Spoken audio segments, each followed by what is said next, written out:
Bonjour Elisabeth, bienvenue. Bonjour à tous. Oui, Elisabeth, alors le Conseil français du culte musulman, le CFCM, a condamné les attaques contre la France. Oui, c'est une déclaration très forte de son président Mohamed Moussaoui.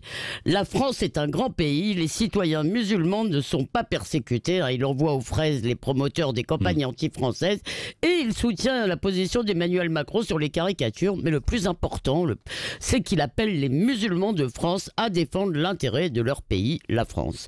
Alors symboliquement, ça marque une volonté de s'affranchir du contrôle des pays d'origine. Vous savez ce qu'on appelle l'islam consulaire et d'être une institution qui est pleinement et seulement française. Et son message aux musulmans, c'est que l'appartenance à la nation française doit prévaloir ou prévaut sur l'appartenance à l'oumma islamique. Oui, pourquoi est-ce si important ?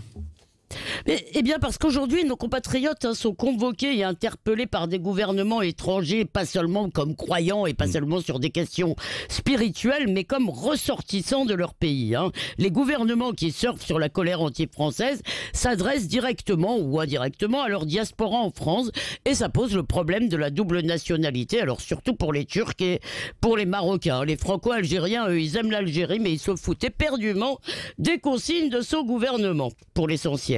Alors pour Erdogan, il faut le rappeler, l'assimilation est un crime contre l'humanité. Selon l'INSEE, il y a 200 000 Turcs en France qui sont turcs, qui sont de nationalité turque. 62% avaient voté oui au référendum d'avril 17 qui lui a donné les pleins pouvoirs. Alors que vont-ils choisir, la liberté d'expression ou la susceptibilité islamiste, les appels au calme du CFCM ou les appels à la haine d'Erdogan? Oui, mais il s'agit d'un cas particulier. Oui, en l'occurrence d'une minorité qui est relativement séparatiste, mais d'une petite minorité. Les Marocains sont beaucoup plus nombreux et beaucoup plus insérés dans la société française. Et en majorité, ce sont des binationaux. Mais pour le Maroc, ils restent d'abord marocains, ainsi que leurs descendants sur toutes les générations. On en est à 3 ou 4. Les miens, disait Hassan II. Alors ils sont donc à la fois les citoyens d'une république laïque et les sujets d'une monarchie religieuse, qui n'est pas toujours simple, surtout quand il y a des tensions.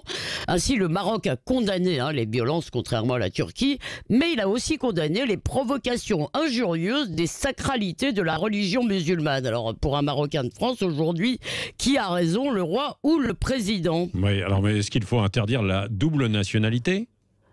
Non, je crois qu'il faut admettre la complexité humaine. L'attachement au pays des grands-parents est normal, mais il faut être logique et je voudrais prendre l'exemple des Juifs. Beaucoup sont attachés à Israël, même s'ils n'en sont pas citoyens. Ouais. Mais en 2015, quand Benjamin Netanyahou les a invités à quitter la France en leur disant que c'était un pays dangereux pour eux, beaucoup lui ont dit de se mêler de ses affaires. Pas assez d'ailleurs, à mon goût. Mais si on écoute plus volontiers Netanyahou que Macron, je suis désolé, il faut être logique. Il faut partir. Aujourd'hui, je dirais que dans le choc des civilisations qui s'invitent sur notre territoire, on ne peut pas être des deux côtés en même temps. Erdogan et d'autres gouvernements ont accroché une cible au dos des dirigeants français quand ils disent qu'ils sont anti-musulmans. Alors oui, les Français qui sont aussi turcs, marocains ou même qataris, comme au PSG, ils doivent choisir leur camp, le nôtre. Merci. Le regard libre, comme chaque matin, d'Elisabeth Lévy à 8h15. Et dans quelques instants, c'est l'édito Écho avec Yves de Kardrel vers un reconfinement soft, nous dit-il.